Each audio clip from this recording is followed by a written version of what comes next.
سلام علیکم دوستان، انشالله خوب باشین. خوش آمدین به ویدیوی دوم تدریسی ما که امروز میخوایم کندل استیک ها را یاد بگیریم که امی خود کندل استیک چی است. دیگه شروع میکنیم به می درس خود. از همینجا آغاز میکنیم. کندل استیک چی است که مردم از کندل استیک یاد میکنن؟ کندل استیک دیگه باید ایره بفهمیم. کندل استیک مثل الفبای چارت است که وقتی که ما تمام کار ما بالای چارت می باشه، ما باید بفهمیم که می کندل استیک می بینیم. کندل استیک خودش چی است؟ یه الفبای چارت می باشه دیگه. این را باید ما بفهمیم. اولین چیزی که قرار است بخوانیم کندل استیک های ژاپنی و یا کلاسیک است. بیاین تعریفش بخوانیم چی است. تعریف کندل استیک: هر کندل استیک را می توان با در اختیار داشتن 4 سطح قیمت ترسیم نمود. اگر کندل استیک با 4 سطح می توانیم ترسیم کنیم. اولش اوپن. میگه اوپن اولین قیمت یا نقطه باز شدن کندل می باشد که از همونجا کندل باز میشه. و کلوزش آخرین قیمت یا نقطه بسته شدن کندل که امو نقطه که کندل بند میشه دیگه، بسته میشه. و های چی است؟ سیومش های بلندترین قیمت که دامو کندل بلندترین قیمت با خود اختیار میکنه، امو را ما های میگیم. و لوش هم پایینترین قیمت که یعنی پایینترین قیمت با خود اختیار میکنه. او را ما میتونیم گفته که یک کندل استیک ای لو کندل است. ای های کندل، ای لو کندل. بیاین ببینیم که چطور است. ما دو نوع کندل استیک داریم: کندل استیک بولش و دیگه هم کندل استیک بیرش. کندل استیک بولش چی است؟ کندل استیک بولش کندل استیک سعودی است یا که برنگ سبز همیشه می باشه. این شما دیده میتونین. کندل استیک بولش همیشه رنگش سبز می باشه و یک کندل سعودی یعنی که با قیمت همو چیز افزایش پیدا میکنه. او را کندل استیک بولش یا سعودی گفته میتونیم. و کندل استیک بیرش.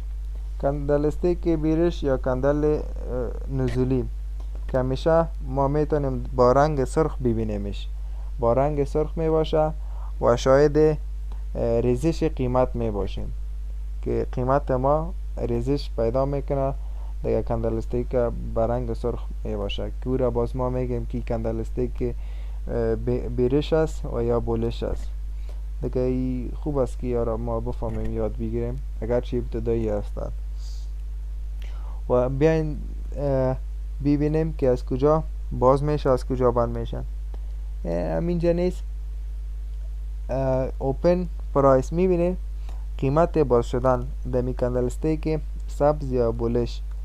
از کجا امی اوپن جای است همینجا که از همینجا امی کندل از همین قیمت یا از همینجا شروع شده. از همینجا شروع شده دیگه رفته بالا رفته تا اینجا سقف میبینید. های پرایس که است اینجا های ای کندل استیک است.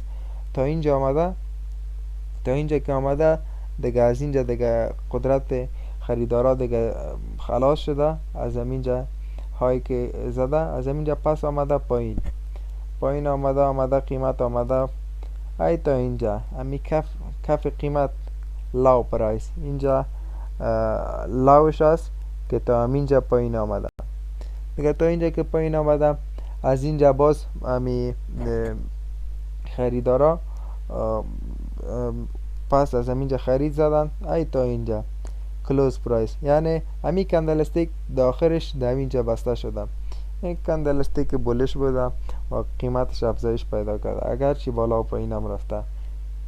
و ما در هر کندل استیک شادو داریم. شادو یعنی امی قیمت های امی خط میبینید. در امی خط ای بدنیش است. امی تمام رنگ سبز که چارکنج میبینید دیگه ای را بدنه میگن. و ای دیگه خط واری که بالا برش میه که های و لاو میزنه دیگه بدون بدنش ایره ما شادو یا سایه میگیم.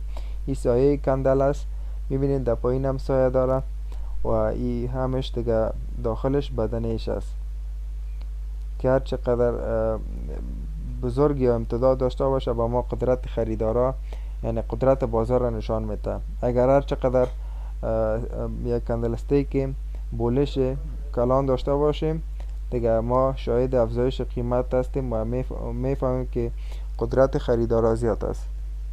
و دیگهش کندل استیک بیرش است که رنگ از این سرخ است، دیگه قیمت باز شدن از این هم فرق میکنه. دیگه قیمت باز شدن از این اوپن پرایس از این برعکس از او است، از بالا باز شده دیگه تا بالا آمده تا اینجا اوپن پرایس خود دیدین از اینجا کندل استیک شروع شده دیگه از این قیمت بالا آمده دیگه نهایتا تا اینجا آمده هایش از سقف قیمت تا اینجا است امی سایش دیگه از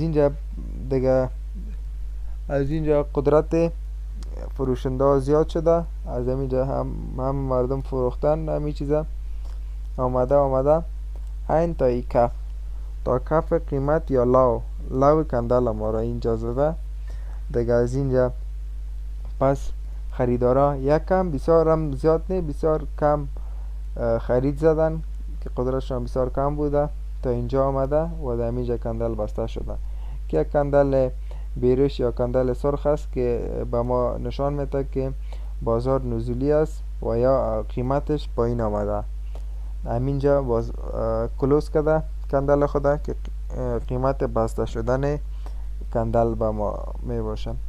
و این چیزای مهم بود که درباره کندل استیک شما باید بفهمین که انشالله یاد گرفتین دیگه.